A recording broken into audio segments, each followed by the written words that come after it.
Okay, which paper should I use on this chair? I just want to decoupage the inside circle. The fox or the raccoon, they both would be absolutely adorable.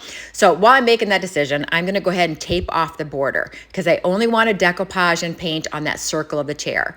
Now, to make sure that the light areas of the paper stay true to color, I am putting down a base of buttercream. You can use any light color, any beige, white, whatever color you got on hand.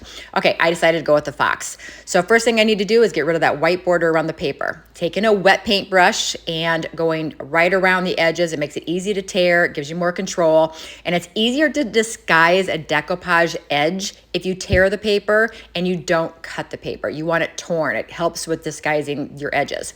So now I'm fitting it on the chair, taking my wet paintbrush, going along the border so I know exactly where to tear so it fits on there perfectly within that circle. And then I'm gonna be using Dixie Belle's Clear Coat in satin. You can use flat, gloss, satin, whatever you want to use.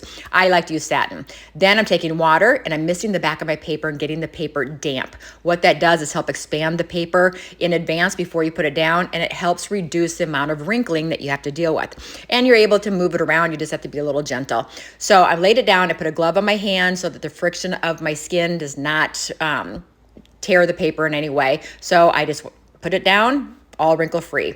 Now I'm using Midnight Sky. Midnight Sky is not as dark as Caviar, but I did see that the paper is slightly lighter. So my good friend at Lost and Found Mercantile, Kristen Rosenbeck, did tell me that she used burlap. It's a lighter color, and just incorporated a little bit of burlap in there to lighten it up, and it blended much easier. So I'm glad that I was able to put the burlap in there and disguise the lines and the borders.